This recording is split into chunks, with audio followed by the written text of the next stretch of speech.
ada rekan saya. Saya Alzatina Floren. Saya Zamratul Khaira. Saya Alden Mubra. Nah, mungkin untuk subtema yang pertama akan dibahas oleh Aldian. Kepada Aldian mungkin bisa dimulai. Baik, terima kasih kepada rekan saya Fauzia. Mungkin pada episode kali ini saya akan membahas tema yang sangat relevan, yaitu peran pemuda dalam menumbuhkan toleransi di tengah keberagaman sosial dan budaya. Kita berbagi cerita tentang bagaimana generasi muda bisa membawa perubahan positif di masyarakat. Kenapa topik ini penting? Karena Indonesia adalah negara dengan keberagaman suku, agama, ras, dan budaya yang luar biasa. Keberagaman ini adalah kekayaan kita, tapi juga bisa menjadi sumber konflik jika tidak dikelola dengan baik. Oleh karena itu, peran pemuda sangat penting dalam menjaga persatuan dan kesatuan bangsa. Mungkin Indonesia dikenal dengan sebagai negara multikultural dengan lebih dari 300 kelompok etnis, ratusan bahasa daerah, dan beragam agama. Keberagaman ini adalah identitas kita sebagai bangsa, namun juga bisa menjadi tantangan besar jika tidak dihormati dan dikelola dengan bijak. Di tengah dunia yang semakin terhubung melalui teknologi, peran pemuda sebagai agen perubahan sosial semakin penting. Generasi muda harus mampu menumbuhkan sikap toleransi untuk memastikan persatuan tetap terjaga. Bagaimana caranya? Yuk kita bahas lebih lanjut.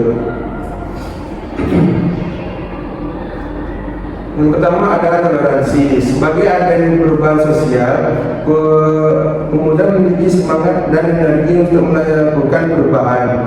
Mereka bisa menjadi agen perubahan yang mendorong terciptanya masyarakat yang toleran dan inklusif. Misalnya, dengan terlibat aktif dalam kegiatan sosial seperti menjadi relawan dan proyek kemanusiaan atau terlibat dalam kampanye perdamaian. Yang kedua, menggunakan media sosial untuk menyebarkan nilai toleransi di era digital. Media sosial adalah alat yang kuat. Pemuda bisa menggunakan platform seperti Instagram, Twitter, TikTok, dan YouTube untuk menyebarkan pesan-pesan positif tentang toleransi. Kampanye seperti hashtag Tolerance Matters atau Celebrate Diversity bisa menjadi efektif untuk meningkatkan kesadaran tentang pentingnya menghargai perbedaan. Kemudian yang ketiga adalah mengembangkan program pendidikan multikultural. Pendidikan multikultural penting untuk menanamkan nilai-nilai toleransi sejak dini. Kemudian bisa berperan dalam mengembangkan program edukasi yang menekankan pentingnya menghargai perbedaan budaya, agama, dan suku. Kegiatan seperti seminar, lokal karya, dan diskusi lintas budaya membantu meningkatkan pemahaman dan pengertian kelompok masyarakat. Yang keempat ada mendorong dialog antar budaya dan antar agama. Dialog ini cara terbaik untuk mengurangi prasangka dan membangun pemahaman. Pemuda bisa menjadi fasilitator dan dalam diskusi yang mendorong perbedaan. Misalnya, interfaith dialog yang mengajak pemuda dari berbagai latar belakang untuk saling mengenal dan memahami. Dan yang kelima adalah berpartisipasi dalam kegiatan sosial dalam kemanusiaan. Keterlibatan dalam kegiatan sosial dan kemanusiaan dapat memperkuat solidaritas antar masyarakat yang berbeda. Pemuda bisa terlibat dalam proyek-proyek relawan yang membantu komunitas yang kurang beruntung seperti pengungsi, kelompok minoritas, atau masyarakat yang terdampak bencana. Ini tidak hanya memperkuat solidaritas, tapi juga memperluas wawasan tentang pentingnya persatuan. Mungkin juga ada tantangan yang dihadapi pemuda, namun tentu saja ada beberapa tantangan yang harus dihadapi seperti penyebaran ujaran kebencian atau hoax di media sosial. Media sosial seringkali digunakan untuk menyebarkan informasi yang menyesatkan dan memicu konflik. Kurangnya pendidikan tentang keberagaman dan toleransi. Sistem pendidikan yang kurang menekankan pentingnya keberagaman dapat menyebabkan rendahnya pemahaman masyarakat terhadap perbedaan. Yang ketiga, radikalisasi dan ekstremisme. Kemudian tentang ada pengaruh ideologi radikal yang mengancam persatuan bangsa. Strategi mengatasi tantangan untuk mengatasi tantangan ini, ada beberapa strategi yang bisa dilakukan, yaitu pendidikan literasi digital, meningkatkan kemampuan pemuda dalam memilah informasi yang benar dan menolak ujaran kebencian. Yang kedua adalah kolaborasi dengan pemerintah dan lembaga pendidikan, seperti mengembangkan kurikulum yang menekankan pentingnya toleransi dan keberagaman dan penguatan komunitas pemuda, mendorong terbentuknya komunitas yang fokus promosi nilai-nilai toleransi dan keberagaman. Jadi teman-teman, pemuda memiliki peran penting dalam menumbuhkan toleransi di tengah perkembangan sosial dan budaya, dan menjadi agen perubahan, memanfaatkan media sosial secara positif, mengembangkan program multikultural seperti mendorong dialog antar budaya dan berpartisipasi dalam kegiatan sosial. Kemudian bisa menjaga persatuan dalam masyarakat multikultural. Namun, tantangan seperti penyebaran hoax, kurangnya pendidikan tentang keberagaman dan radikalisasi harus diatasi melalui strategi yang tepat. Oke, terima kasih kita ucapkan kepada Aldian. Nah, untuk subtema yang kedua nih, akan saya bahas sendiri dengan subtema aksi solidaritas pemuda dalam merespon isu sosial dan kemanusiaan di era digital. Nah, kita tahu Indonesia itu negara yang sangat beragam, bukan? Ada banyak suku, bahasa, agama, dan budaya. Tapi keberagaman ini bisa jadi tantangan kalau kita nggak punya rasa solidaritas dan toleransi. Di sinilah peran anak muda sangat penting. Kita hidup di era teknologi, gampang banget akses informasi dan terhubung kemanapun. Kita punya kekuatan lewat media sosial. Nah, tinggal kitanya mau pakai itu buat hal positif atau enggak. Sebelumnya kita harus tahu apa sih itu solidaritas dan toleransi. Solidaritas sosial itu rasa peduli dan ikut tanggung jawab kalau ada orang lain yang lagi dalam kesulitan.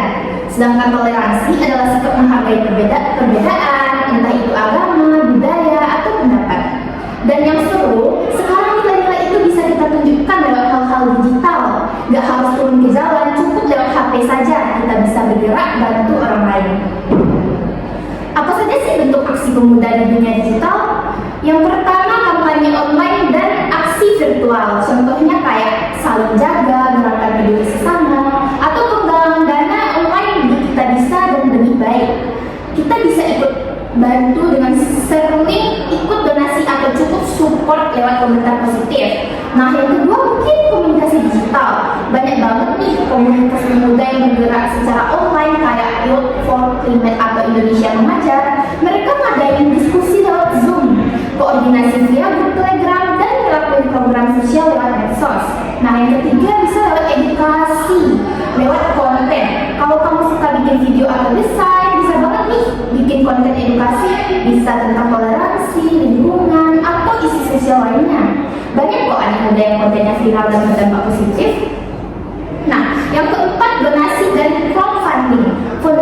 Bantu korban bencana, biaya pengobatan, atau pendidikan anak-anak bisa dilakukan lewat dompet digital. Gak harus banyak, asal niat baik dan ikhlas.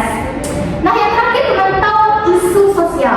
Anak muda juga bisa jadi penyampai informasi, misalnya saat ada kasus diskriminasi atau ketidakadilan. Kita bisa bantu suarakan lewat medsos supaya banyak orang tahu. Tapi ada tantangan yang harus diwaspadai rekan-rekan. Yang pertama, meski banyak manfaat tetapi ada tantangan. Hoax atau berita bohong mudah banget menyebar. Kita tahu lah ya kan, bisa bikin salah paham atau panik. Nah, yang kedua, cyberbullying. Bisa terjadi kalau kita nggak berani menyuarakan kebenaran. Kesenjangan teknologi, nggak semua anak muda punya akses internet yang baik. Kurang literasi digital, masih banyak yang asal share info tanpa dicek dulu. Apa sih yang bisa kita lakukan? Ada beberapa hal yang bisa kita lakukan bareng-bareng nih rekan-rekan. Yang pertama, belajar literasi digital. Kita perlu tahu cara cek info yang benar dan bijak pakai media sosial. Jangan asal percaya, apalagi sebarin hoax, teman-teman. Nah, yang kedua, kolaborasi. Gabung atau kerjasama bareng komunitas, organisasi sosial atau instansi yang punya tujuan baik. Bareng-bareng pasti lebih kuat, kan? Nah, yang ketiga, ikut pelatihan atau webinar. Banyak pelatihan gratis soal kepemimpinan digital, bikin konten positif, atau cara bangun komunitas sosial. Cari tahu dan ikut deh, makanya. Nah, yang keempat, bangun jejaring pemuda. Yuk bentuk komunitas relawan digital, bikin grup kecil dulu, saling share ide, dan lakuin aksi nyata walau kecil, rekan-rekan. Jadi rekan-rekan, solidaritas dan toleransi itu bukan cuma slogan, tapi sikap dan tindakan nyata. Sekarang kita bisa mulai dari hal kecil nih, seperti share info positif, support gerakan sosial, atau bantu teman yang sedang dalam kesulitan.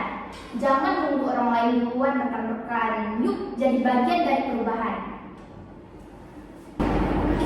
Oke, mungkin cukup sekian untuk subtema yang kedua. Untuk subtema yang ketiga akan dibahas oleh rekan kita, yaitu Zamrato. Mungkin kepada Zamrato bisa dimulai. Oke, terima kasih kepada Fauzia. Mungkin rekan-rekan di sini saya akan membahas subtema yang sangat relevan, yaitu pendidikan inklusif sebagai sarana menumbuhkan semangat toleransi di kalangan generasi muda. Seperti yang kita tahu nih rekan-rekan, Indonesia adalah negeri yang kaya akan keberagaman. Bayangkan saja, kita memiliki ratusan suku, bahasa, budaya yang berbeda-beda. Keberagaman ini adalah suatu kekayaan terbesar kita sebagai bangsa. Namun, keberagaman ini juga bisa menjadi tantangan, terutama jika kita tidak dibekali dengan sikap saling menghargai dan toleransi. Sayangnya di dunia nyata, kita masih sering mendengar konflik yang timbul karena perbedaan. Mulai dari perkelahian antar pelajar yang hanya disebabkan oleh hal sepele, itu disebabkan oleh perbedaan suku dan agama, hingga diskriminasi yang kadang terjadi di masyarakat luas. Ini menunjukkan bahwa penting sekali bagi kita untuk menanamkan nilai-nilai toleransi sejak dini, khususnya melalui pendidikan.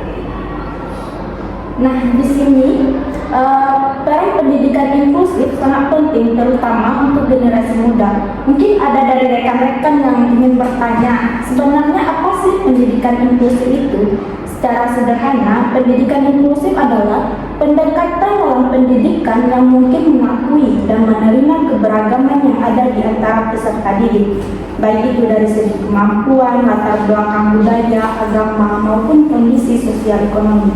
Jadi, pendidikan ini bukan hanya soal memberikan ruang untuk anak berkebutuhan khusus saja, tapi lebih luas lagi, yaitu merangkul seluruh perbedaan yang ada agar semua anak merasa diterima dan dihargai.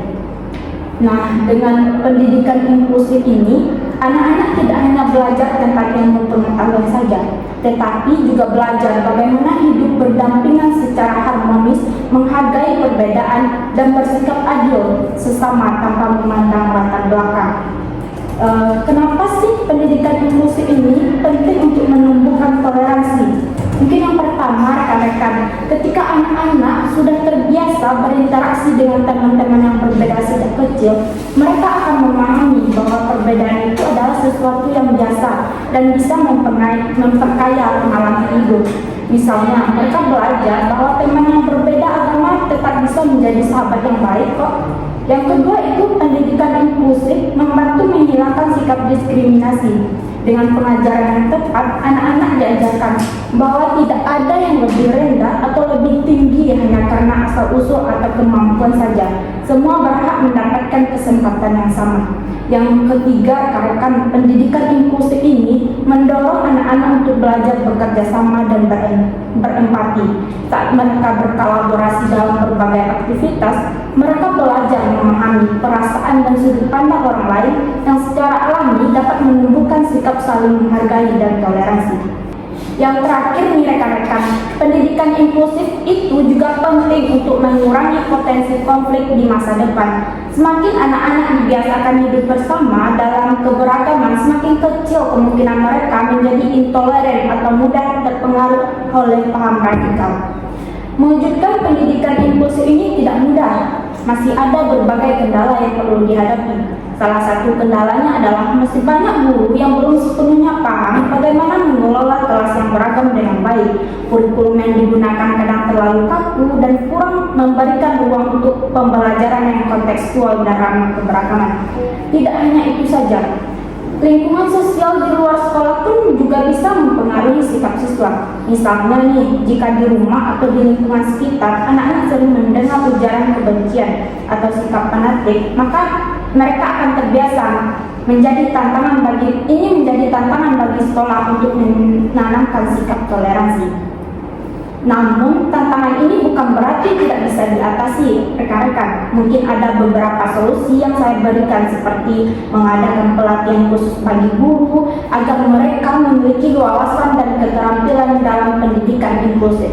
Selain itu, rekan-rekan perlu juga revisi kurikulum agar lebih mencerminkan nilai-nilai keberagaman dan perdamaian, serta pengembangan media pembelajaran yang positif tentang keberagaman. Di sini peran orang tua dan masyarakat juga penting dan dibutuhkan. Pendidikan bukan hanya soal tugas sekolah saja, tetapi juga harus didukung oleh keluarga dan lingkungan sosial supaya pesan toleransi yang disampaikan di sekolah tidak bertentangan dengan apa yang anak temui di luar. Sekarang nih, mari kita bayangkan sebuah sekolah yang menerapkan pendidikan inklusif dengan baik. Di sana setiap siswa merasa aman dan dihargai. Guru-guru mengajarkan materi yang memperkaya wawasan budaya dan agama, dan anak-anak aktif berinteraksi dengan tema-tema yang berbeda latar belakang. Di lingkungan seperti itu, kita bisa berharap anak-anak tumbuh menjadi pribadi yang tidak mudah terprovokasi oleh perbedaan, tetapi justru menjadikannya sebagai kekuatan untuk hidup bersama secara damai dan produktif. Mungkin sebagai penutup dari saya, rekan-rekan, saya ingin mengajak kita semua nih, khususnya para pendidik, orang tua, dan pembuat kebijakan untuk terus mendukung dan mengembangkan pendidikan inklusif, karena hanya dengan pendidikan yang inklusif kita bisa membangun generasi muda yang toleransi yang akan menjaga keutuhan dan kedamaian bangsa ini. Wah, pembahasan yang sangat menarik nih dari subtema yang ketiga yang telah disampaikan oleh Zamratul. Terima kasih kepada Zamratul. Nah, mungkin untuk subtema yang terakhir akan dibahas oleh rekan saya, Auza. Mungkin kepada Auza bisa dimulai. Baik, terima kasih kepada rekan saya, Auza. Mungkin subtema penutup untuk episode kali ini tidak kalah relevan nih dari ketiga subtema yang telah disampaikan oleh rekan-rekan sebelumnya, yaitu tentang pemanfaatan media sosial untuk mengempanyekan nilai solidaritas dan toleransi antar pemuda. Di era globalisasi yang serba cepat ini, kita butuh lebih dari sekedar cinta tanah air. Kita perlu solidaritas, toleransi, dan persatuan untuk menjaga keutuhan bangsa kita. Nah, yuk kita bahas lebih dalam. Yang pertama, ada peran media sosial sebagai alat kampanye nilai kebangsaan. Media sosial bukan cuma buat update status atau dan konten viral, tetapi juga bisa jadi alat untuk menyebarkan nilai-nilai kebangsaan. Dengan jangkauannya yang luas dan sifatnya yang interaktif, platform seperti Instagram, Twitter, TikTok, dan YouTube punya kekuatan besar untuk menyebarkan pesan persatuan, solidaritas, dan toleransi. Misalnya, dengan satu klik kita bisa menyebarkan pesan positif ke ribuan bahkan jutaan orang. Ini jelas beda dengan zaman dulu yang butuh waktu lama untuk menyebarkan ide atau gerakan. Yang kedua, yaitu strategi digital untuk memperkuat solidaritas dan toleransi. Tapi bagaimana caranya? Berikut beberapa strategi yang bisa kita lakukan. Yang pertama yaitu konten edukatif dan inspiratif. Dengan membuat video pendek, infografis, atau tema tentang pentingnya persatuan dan toleransi. Ingat, konten yang kreatif dan menarik untuk mudah viral. Yang kedua, kampanye tagar. Dengan bikin tagar yang catchy seperti hashtag persatuan kita teguh, solidaritas muda, atau toleransi tanpa batas untuk menggalang lebih banyak dukungan. Yang ketiga, ada kolaborasi dengan influencer. Ajak influencer atau tokoh muda yang banyak pengikut untuk menyuarakan pesan kebangsaan. Ini bisa memperluas jangkauan kampanye kita. Dan yang keempat, cerita dan narasi positif. Bisa dengan bagikan kisah inspiratif tentang pemuda yang berhasil membangun persatuan meski datang dari latar belakang budaya yang berbeda. Yang kelima adalah live streaming.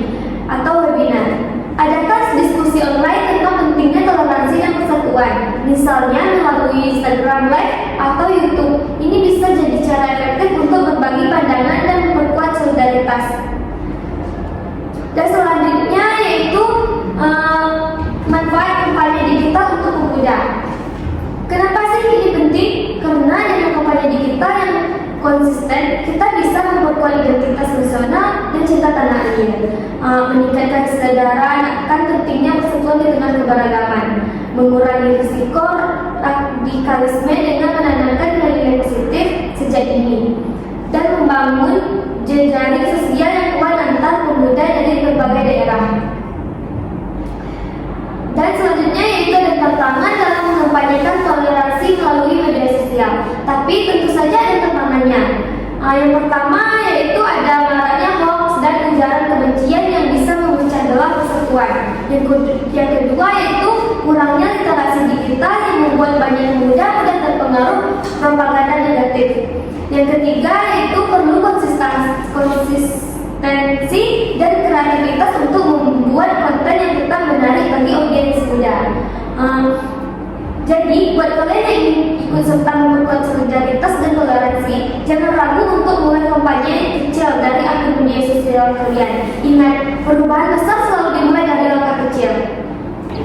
Oke, terima kasih kepada Auza. Mungkin subtema yang cukup menarik nih untuk penutup di episode kita kali ini. Nah, kita lanjut ke sesi pertanyaan.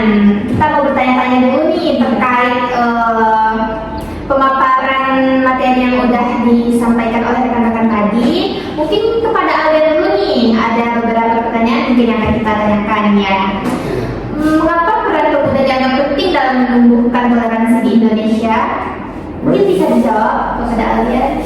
Baik, dikarenakan pemuda memegang peran strategis karena mereka merupakan kelompok yang paling adaptif terhadap perubahan zaman, terutama hal teknologi dalam menciptakan komunikasi. Di era globalisasi dan digitalisasi saat ini, pemuda tidak hanya menjadi pengguna media sosial, tetapi juga membentuk opini publik.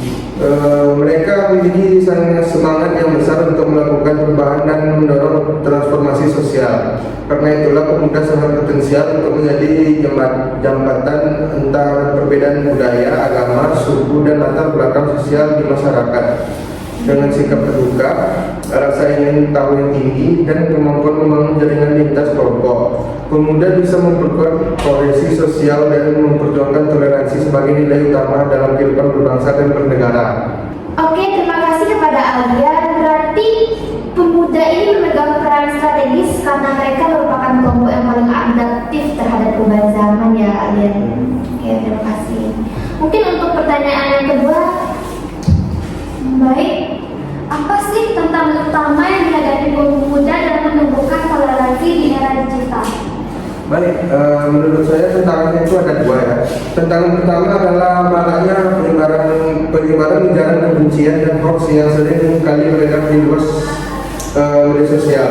Platform yang seharusnya menjadi ruang untuk berbagi informasi dan saling memahami justru dimanfaatkan untuk menyebarkan narasi kebencian yang dapat memecah belah. Pemuda yang aktif di dunia maya perlu memiliki kemampuan kritis untuk memilah informasi dan tidak mudah terprovokasi. Baik, tantangan kedua adalah kurangnya pemahaman mendalam mengenai pentingnya keberagaman. Banyak generasi muda yang belum mendapatkan pendidikan yang cukup mengenai nilai-nilai toleransi dan keberagaman sejak dini. Ketika pemahaman ini minim, maka sikap eksklusif dan intoleran bisa tumbuh tanpa disadari. Oleh karena itu, penting untuk menghadirkan pendidikan yang berbasis multikulturalisme agar pemuda memiliki bekal intelektual dan emosional dalam menghargai perbedaan. Baik, terima kasih Aldian. Berarti tantangan pertama adalah maraknya penyebaran ujaran kebencian dan hoax, dan tantangan yang kedua kurangnya pemahaman mendalam mengenai pentingnya keberagaman. oke, mungkin bisa lanjut ke pertanyaan yang ketiga. Oke, mungkin saya ingin bertanya nih kepada Aldian, apa saja sih strategi yang bisa dilakukan pemuda untuk mengatasi tantangan dalam membangun toleransi? Baik, ada beberapa strategi penting yang dapat dilakukan.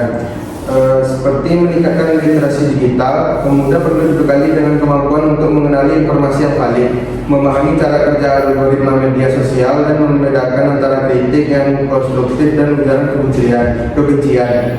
Literasi digital yang kuat akan membantu mereka menjadi pengguna media sosial yang bijak dan beretika. Selanjutnya adalah membangun kolaborasi dengan berbagai pihak seperti lembaga pendidikan, organisasi, masyarakat, dan pemerintah.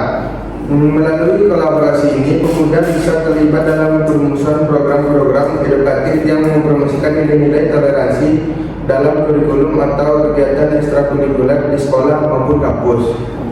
Dan yang terakhir, komunitas pemuda yang memiliki visi inklusif. Komunitas seperti ini biasanya menjadi ruang aman bagi diskusi lintas identitas, berbagi pengalaman serta merancang kegiatan sosial yang membangun solidaritas. Dengan bekerja sama dalam komunitas, pemuda akan merasa lebih kuat dan percaya diri dalam menyuarakan perdamaian dan keberagaman di tengah masyarakat. Wah, strategi yang sangat menarik ya. Mungkin yang pertama itu meningkatkan literasi digital ya. Yang kedua itu kata Aldian tadi membangun kolaborasi dengan berbagai pihak. Itu yang terakhir itu memperkuat komunitas pemuda yang memiliki visi inklusif. Oke, kita lanjut ke pertanyaan untuk subtema yang kedua. Tadi subtema yang kedua itu yang saya bahas sendiri. Mungkin kepada rekan-rekan ada yang ingin bertanya? Siapa dulu nih yang mau bertanya? Mungkin saya dulu nih ya. Boleh. Mungkin pertanyaan saya nih, kenapa sih solidaritas dan toleransi itu penting banget buat anak muda di era digital sekarang? Oke, karena kita hidup di zaman yang serba cepat dan terkoneksi ya rekan-rekan, di mana perbedaan bisa dilihat lebih jelas dan konflik bisa gampang banget muncul, terutama di media sosial. Solidaritas dan toleransi bikin kita saling peduli, menghargai perbedaan, dan ikut jaga perdamaian, baik secara online maupun offline. Anak muda punya peran besar karena mereka aktif di ruang digital dan bisa jadi agen perubahan lewat konten, aksi sosial, atau komunitas. Berarti anak muda ini punya peran besar juga ya dalam era digital sekarang gitu, bisa menjadi agen perubahan nih lewat konten, aksi sosial, dan komunitas gitu. Iya, betul sekali Mas Mega. Oke, mungkin siapa lagi nih yang mau bertanya? Di sini saya mau bertanya kepada Zia. Contoh aksi nyata apa aja sih yang bisa dilakukan anak muda untuk menunjukkan solidaritas dan toleransi secara digital? Wah, kalau diminta contoh aksi nyata apa aja, banyak banget nih Auza. Misalnya ikut kampanye sosial seperti yang sudah Fauzia jelaskan tadi, yaitu seperti saling jaga, donasi online lewat platform seperti Kita Bisa, atau juga bikin konten edukasi yang rekan-rekan tentang toleransi tentunya. Kemudian gabung komunitas digital seperti Youth for Climate atau bantu sebarkan info positif. Bahkan dengan support di kolom komentar pun kita bisa sudah berkontribusi nih menjaga semangat kebersamaan. Begitu. Sangat menarik ya jawabannya. Terima kasih pada Fauzia. Mungkin untuk pertanyaan terakhir dari Aldian nih. Apa tuh pertanyaannya? Apa tantangan utama yang sering dihadapi pemuda dalam mewujudkan solidaritas dan toleransi di media sosial, dan gimana solusinya? Tantangan, bicara tentang tantangan. Mungkin penyebaran hoax, Aldian, atau cyberbullying, kesenjangan akses internet, dan rendahnya literasi digital. Solusinya bisa dengan terus belajar literasi digital. Hati-hati dalam membagikan informasi, Aldian, jangan sembarangan menyebarkan informasi. Kemudian ikut pelatihan atau webinar dan membentuk komunitas positif yang saling mendukung dan menyebarkan nilai-nilai toleransi. Nah, mungkin untuk pertanyaan dari subtema yang ketiga ya. Siapa dulu nih yang mau memberikan pertanyaan kepada subtema yang ketiga? Tadi dibahas oleh Semratul ya? Oke. Mungkin siapa dulu nih yang mau bertanya kepada Semratul? Apa pengertian pendidikan inklusif dan mengapa pendekatan ini penting diterapkan di Indonesia yang multikultural? Wah, pertanyaan menarik ya, Zia. Mungkin ini juga sudah saya bahas tadi ya melalui tadi. Mungkin saya jawab ya, pendidikan inklusif itu adalah pendekatan dalam dunia pendidikan yang mengakomodasikan keberagaman peserta didik, baik dari kemampuan fisik dan intelektual, latar belakang sosial, budaya, agama, maupun kondisi ekonomi. Ini berarti setiap anak tanpa terkecuali diberi kesempatan yang sama untuk belajar dan berkembang di lingkungan yang mendukung dan tidak diskriminatif. Di negara seperti Indonesia yang memiliki keberagaman luar biasa, pendekatan ini sangat penting. Pendekatan inklusif ini membentuk generasi muda yang tidak hanya cerdas secara akademik, tetapi memiliki kebukaan sosial, saling menghormati, dan paham bahwa perbedaan bukanlah ancaman melainkan kekayaan. Tanpa pendekatan inklusif seperti sistem pendidikan berisiko memperkuat sekat-sekat sosial dan memperbesar potensi konflik antar kelompok. Wah, jadi pendidikan inklusif ini sangat urgent ya, terutama bagi generasi muda. Selain membantu membentuk generasi muda yang tidak hanya cerdas, tetapi juga cerdas secara akademik. Ya, betul tuh. Oke, lanjut ke pertanyaan yang kedua. Baik, pertanyaan kedua, apa saja manfaat yang bisa diperoleh siswa dari lingkungan pendidikan yang inklusif dalam kaitannya dengan toleransi? Oke, manfaat yang bisa diperoleh siswa ya dari lingkungan pendidikan yang inklusif dalam kaitannya dengan toleransi nih. Yang bicara tentang manfaat. Mungkin lingkungan pendidikan yang inklusif memberikan banyak manfaat nih, terutama dalam membuka sikap toleransi. Siswa belajar sejak dini untuk menerima dan menghargai perbedaan, baik itu perbedaan kemampuan, budaya, agama maupun gaya belajar. Mereka terbiasa berinteraksi dengan teman yang tidak seragam sehingga muncul rasa empati dan kepedulian. Melalui kegiatan belajar yang kolaboratif, siswa juga belajar bekerja dalam tim yang beragam, menyelesaikan konflik secara damai, dan memahami bahwa semua orang berhak mendapatkan perlakuan yang adil. Pendidikan inklusif ini juga membentuk karakter siswa agar lebih terbuka, tidak mudah menghakimi, dan mampu membangun hubungan sosial yang harmonis. Semua ini adalah fondasi penting untuk menciptakan masyarakat yang damai dan toleran. Baik, pertanyaan selanjutnya, saya ingin bertanya nih, apa sih? Ya, apa tuh nasi kan? Gimana Aldian? Ya, kenapa Aldian ada? Iya, kenapa tuh tadi? Tadi menarik. Saya paham tuh ini. Oh, oke. Oke, paham. Kan itu benar. Apa tuh?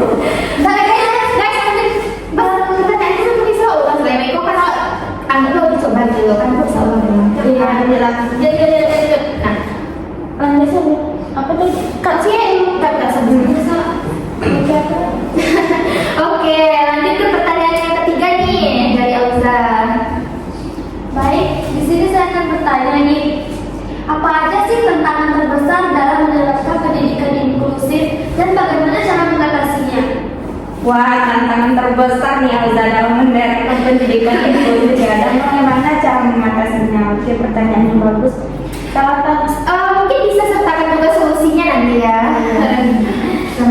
Oke, terima kasih ya.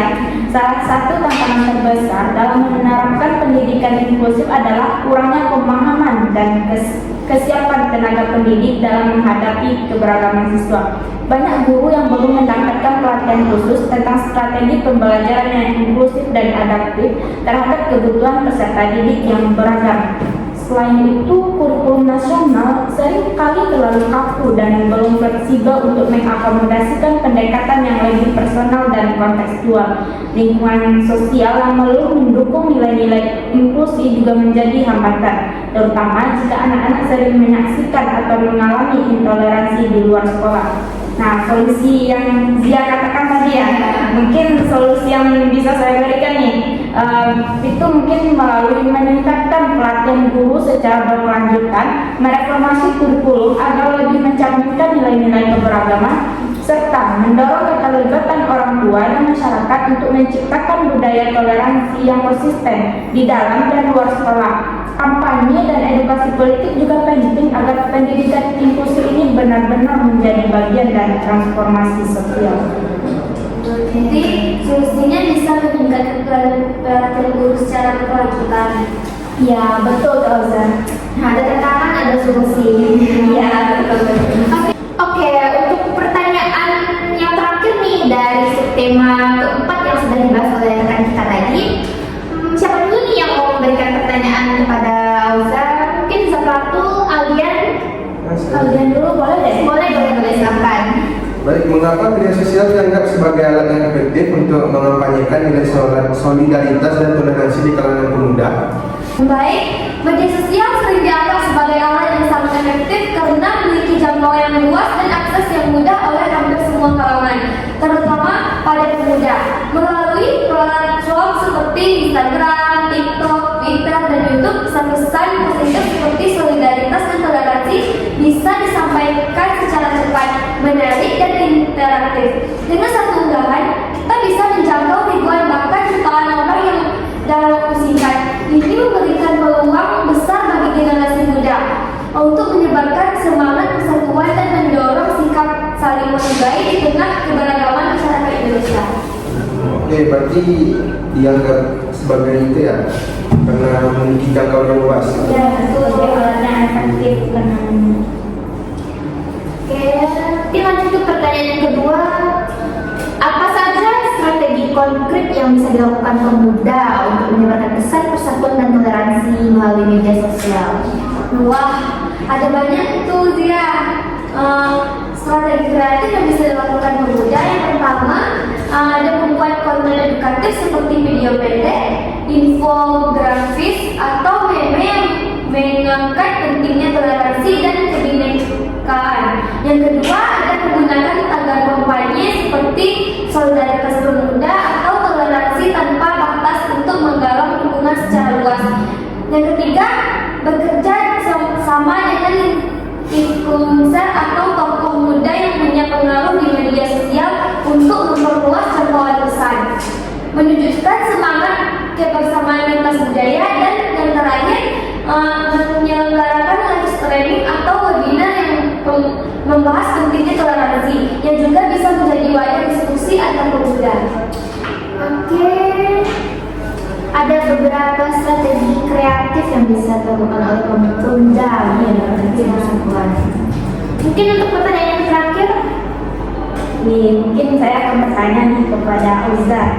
Apa tantangan terbesar dalam menyebarkan nilai-nilai kebangsaan lewat media sosial dan bagaimana cara mengatasinya? lagi-lagi tantangan ya, pasti ada solusinya. Oke, langsung aja. Menarik ya. Tantangan terbesar yang sering dihadapi adalah maraknya hoax, ujaran kebencian, dan propaganda negatif yang mudah menyebar dan memecah belah masyarakat. Selain itu, rendahnya literasi digital juga membuat sebagian pemuda sulit membedakan mana informasi yang benar dan mana yang menyesatkan. Untuk mengatasi hal ini, kita perlu meningkatkan kesadaran akan pentingnya berpikir kritis saat menerima informasi. Pemuda juga harus lebih aktif menyebarkan konten-konten positif, faktual, dan membangun konsistensi dan kreativitas dalam menyampaikan pesan juga penting agar kampanye nilai kebangsaan tetap relevan dan menarik di tengah arus informasi yang sangat cepat. Dan yang familiar ya seperti ujaran kebencian, propaganda negatif itu udah familiar sekali ya kita dengar. Oke,